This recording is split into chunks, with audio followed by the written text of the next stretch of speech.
I can remember coming up through the board, working with you and watching you guys as the leaders, and we want to ask you a little bit about what you remember, if you can go back that far, and remember what was it like to actually sell a house. Cindy, you first.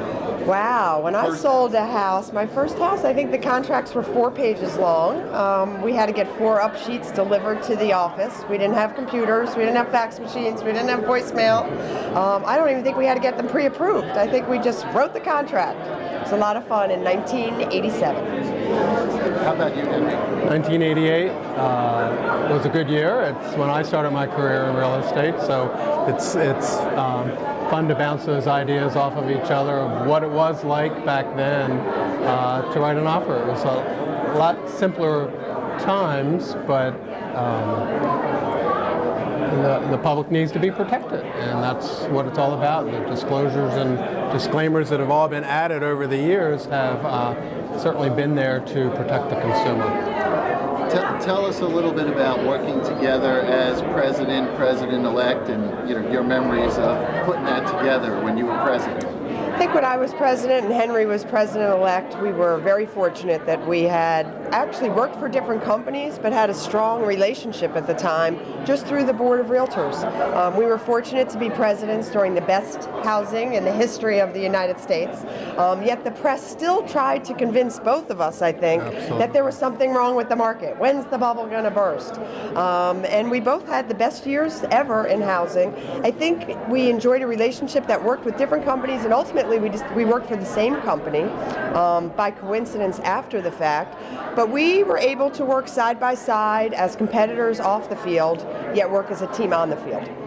The camaraderie is important for the president and the president-elect to work together as a unit and bounce ideas and bounce suggestions and be there as a sounding board for one another for the industry in general.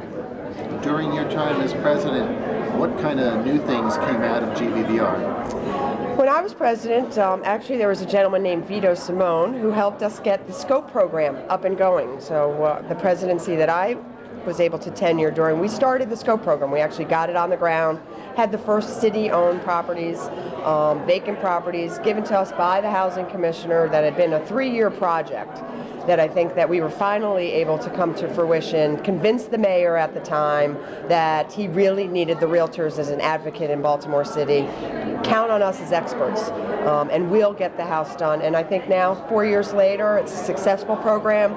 They're willing to, 7 years later, there's been over $7 million worth of properties, the tax payroll, and everything's benefited the city. They're giving us more opportunities. They're giving us more neighborhoods. And I think the city and the mayor and the city council sees us as partners.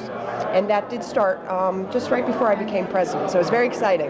Right, and I think during our reign we worked on technology, updating the website, putting together a new website.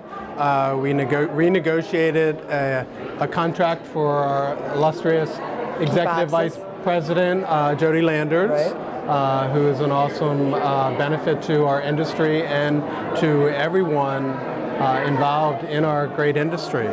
So there's just a couple tidbits of what happened during our presidencies. I know both of you are involved with the foundation. Tell us a little bit about what it's meant to you, and looking at the future.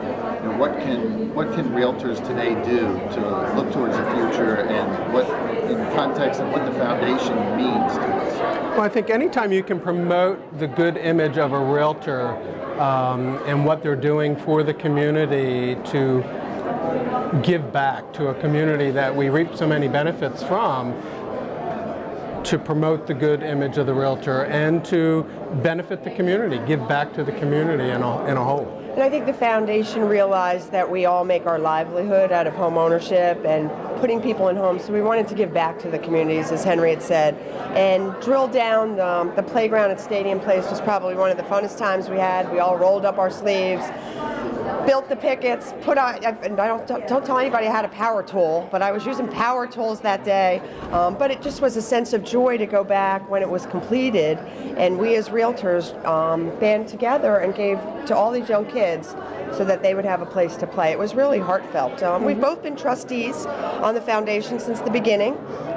So we were part of the board of directors when it was evolving, and we just both felt it was very important to contribute. Absolutely. Well, thank you for your time. And Well, enjoy Thank you. Cindy, it's been a Been great working with her.